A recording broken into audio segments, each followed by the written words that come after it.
for what the program's been through, I mean, we're lucky to be here. We're lucky to have survived, and we don't want to use Katrina as an excuse, far from it, but we're still dealing with those issues. You know, these girls, they could have transferred, they could have gone elsewhere, but they've stuck together.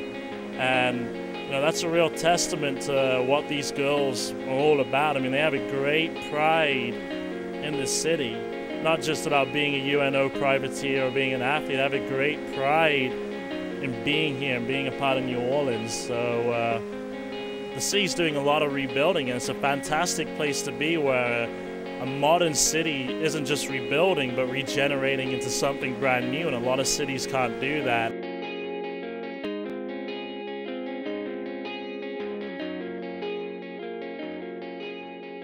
We're in New Orleans, Louisiana, and we're going to ask people about Hurricane Katrina, if it's affected their swimming at all, and what sort of obstacles they've had to overcome. They've had men's and women's swimming here before. It was, I think, in the early 90s. Men's swimming and diving is going to be brand new. Well, it'll be coming back again this year in August, and that was a decision made this year. It's been a little bit harder because I didn't swim at all when I evacuated. So this is my first time swimming in 2 years. We haven't swum a meet here, but this is available to us for training every day. And then there's an outdoor pool. I can't remember the name of it. We just went there for one meet, but it's a long way away. I think we were using like UNO before or something, but I don't think we could use it after the storm. I swim at UNO, and I swim year-round, so I'm just starting this up here. Since UNO, the pool is not ready yet. Work's being done right now. The pool itself is fine, so we're very lucky in that sense. There's a lot of mold, and a lot of the walls needed repairing. In fact, the roof of the arena where the basketball court is was heavily damaged during the storm. And that's a pretty big thing in our sport. No matter what the makeup of your college team is, you do need to have a hometown identity, and not even just on campus within the city. And it's very tough to have that when you don't have a single meet at home to drum up support. And with our sport, that's probably been one of the bigger things to affect us indirectly because of Katrina, because not many people know what's happening with the programs. It hasn't been easy for anyone, that's for sure, especially children. And people say that kids are resilient, but I think that's a hard thing to bounce back from. The year of Katrina, in February, Tulane, which was a second-year women's program at the time, won Conference USA.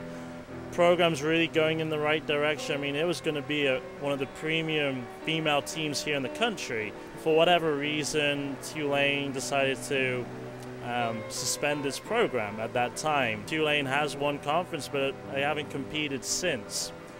And recently there was a vote in Louisiana where people think the state championships should be held in the future. I'm not sure what the outcome was, but I know that Sulphur obviously is pulling for it to be there from now on, and New Orleans is begging for it to be back here, and there's talk of one or the other, or possibly flip-flopping, alternating years. But that, I feel, is something that has affected swimming, certainly. It's been on and off from where they've been around the city. Because it's such a small team previously, the girls have been at a country club swimming, they've been here swimming. It just depends on where the coaches have decided. And I know this year we've been here the whole time here at Tulane, which is very fortunate for us, that Tulane's given us that access. We do pay rent to come and swim here, so it's not as if it's hand-me-down from Tulane. We've moved around, we've been in different places, we haven't had a chance to recruit, but with those 10 girls that have stuck around, we managed to reset 13 school records. And our defining moment for this year was probably the second day at conference. Everyone had done lifetime bests. Everyone's like, I'm really enjoying this. I think a lot of coaches get lost in the fact where I want Joey to go 140 this meet.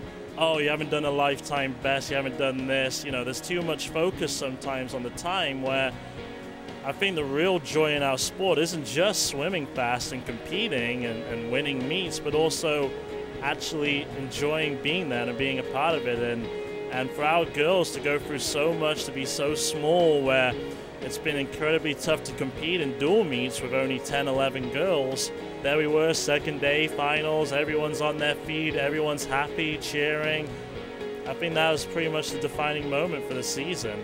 What we've come out with, the amount of school records, it's a great first stepping stone for where we want to go.